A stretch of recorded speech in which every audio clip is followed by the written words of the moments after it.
class, and ability. Those I had a much smaller sample for. I used them as comparison. Race, gender, and sexual orientation were the primary categories. I have much more data for those. So when it came to age, limited sample, so that's my major caveat there.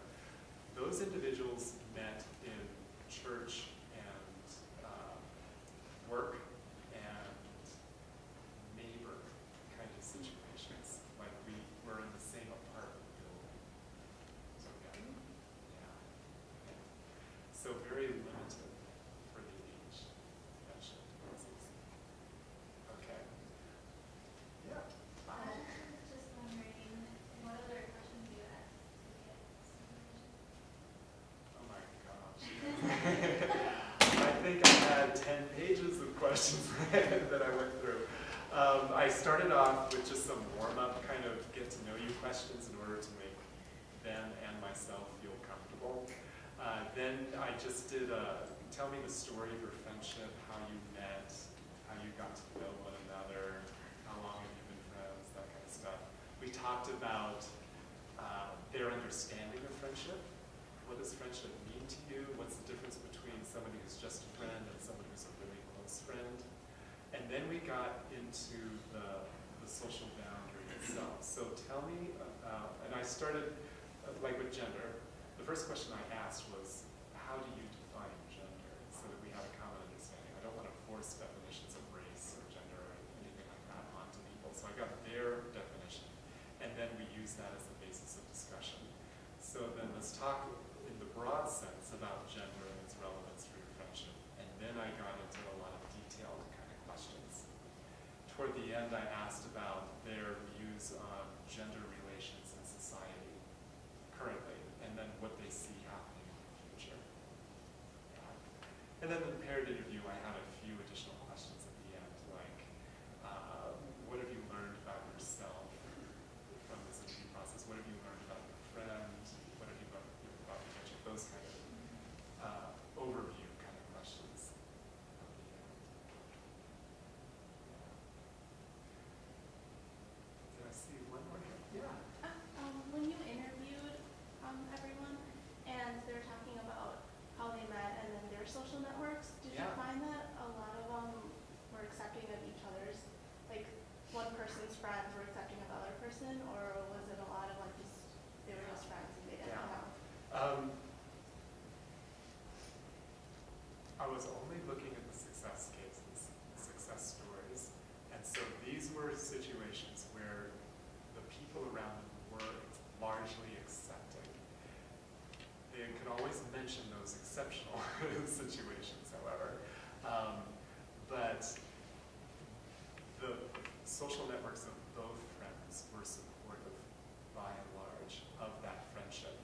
However, that does not mean that the two social networks all became friends with one another. It really was just those two individuals who had that connection. And then the others might witness it and participate a little bit, but it was more limited. However, my impression of that might be biased because I was only talking with those two individuals rather than the larger social network as well. So that'll be my caveat there. Maybe two more questions that I noticed in terms of time.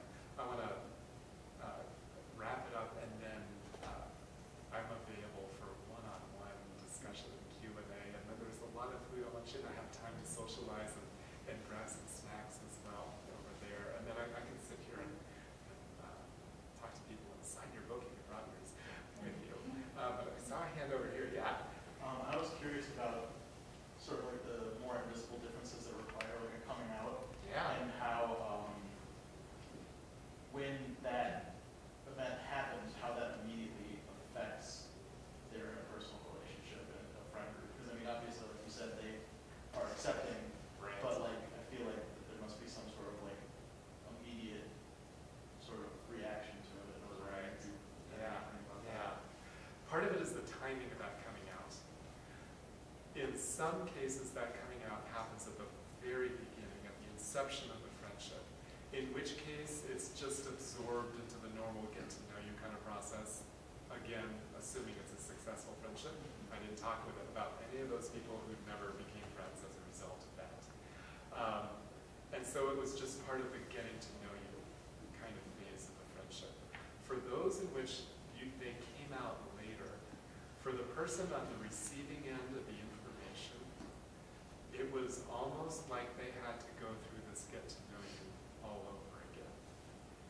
And so then the two friends who had been traveling together down this road suddenly found themselves with one way up here, having already dealt with sexual orientation in this case, and then someone else who's hit the brakes and is suddenly way back here and now has to catch up as a result.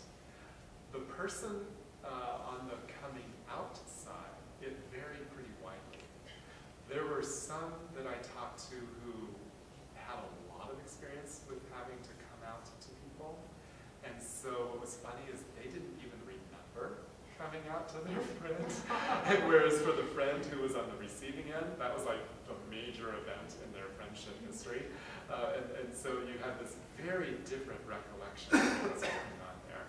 Whereas the person who might not have come out to many people, if any, prior to that, it was just as significant. It's just that it was significant in a very different way.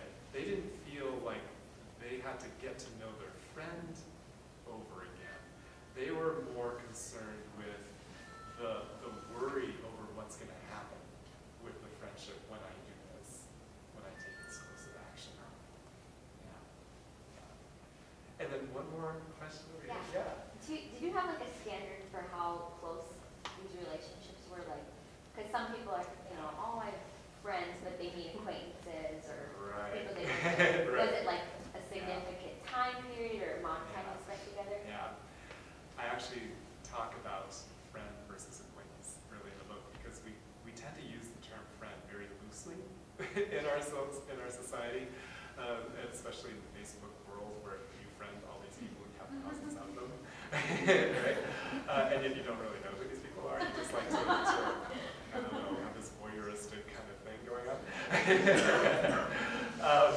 So we tend to use that term very liberally. However, I decided to approach it in the same way that I approached the understanding of gender and race and so on. I didn't want to impose a definition of friendship or to impose a way of separating a close friend from someone who's just a friend. So there was a lot of variability in terms of the length of the friendship. Some of them as short as a year, others as long as 20 plus years.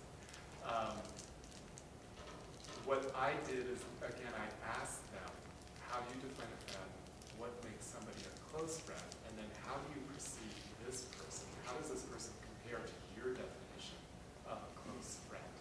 And that was based on my training as a social psychologist, symbolic interactionist, somebody who uses a phenomenological perspective. I'll use that technical jargon because I know you know it. Where I don't want to impose a definition of reality. I want them to define their reality, and I'm here to learn from their understanding of reality. In this case, reality is what is a close friendship. And so I respect their understanding of what that is and who counts as a close friend. Okay. I want to wrap this up with one more shorter excerpt. In keeping with the theme of highlighting the successes rather than the problems, this passage highlights the opportunity that these diverse friendships represent. Insofar as the majority of close friendships are between those who are demographically similar to one another, the social status differences between the diverse groups within the population are upheld and reinforced, sustaining our stratified social order. The fact that there are indications that friendships extending across at least some demographic categories are on the rise indicates, much like a barometer, that there are changes occurring within the social order of our society. At the same time, these friendships are in the minority and are bucking the larger trend that follows the pattern of segregation